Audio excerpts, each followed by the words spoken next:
We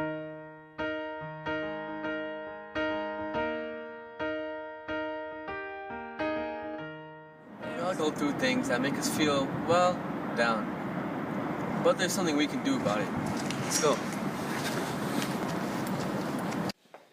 We live in a society that has a lot to be proud of. We have increased lifespans, better health care, lower crime rates, as well as a huge surge in technological advances. But one thing I do find alarming is our state of mental health. 1 in 10 are diagnosed with depression, and this increases by 20% each year. There's a lot of theories and ideas on why this is the case. The digital age has reduced our physical communication.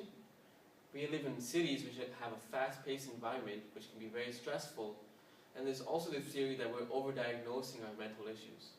But one thing that I think plays a big factor, and we can all benefit from, is positivity. Let's look at some of the benefits. Research has shown that positivity can lower stress levels and rates of depression, improve stress management and coping skills, and increase physical well-being. A large part of being positive is changing your outlook and mind state.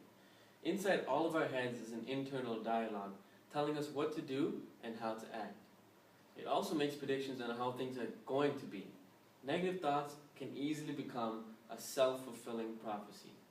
By telling yourself negative things, and then those things actually happening, you end up feeling slightly gratified for just being correct. This ends up causing a negative cycle of thought and action. This can be very destructive. By feeding yourself positive thoughts and outcomes, at the very least, you're relieving yourself the potential to improve, instead of feeding this cycle. And more often than not, you end up improving in the long run. I'd like to share a quote with you from Lori Myers. The power behind taking responsibility for your actions lies in putting an end to negative thought patterns. You no longer dwell on what went wrong or focus on whom you are going to blame. You don't waste time building roadblocks to your success. Instead, you are set free and now can focus on succeeding. So let's take a look at a simple example of two university students taking examinations. At first, both students might have the same performance regardless of having completely different outlooks. However, in the long term, even if the negative student does better, they might think it was a fluke or come up with another excuse and not acknowledge that they're improving. Therefore, they might relapse to their previous performance.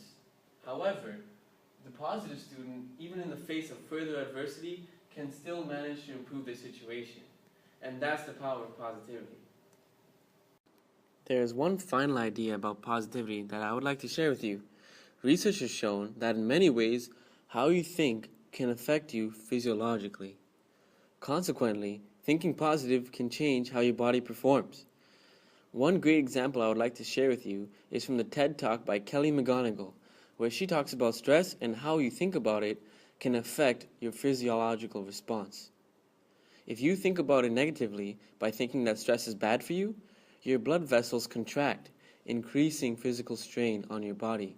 However, if you think about it positively, thinking that the stress response is priming you to perform, your blood vessels relax, reducing the physical strain.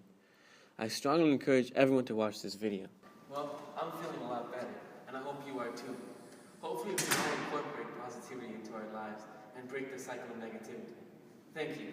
What a wonderful kind of day. What a wonderful kind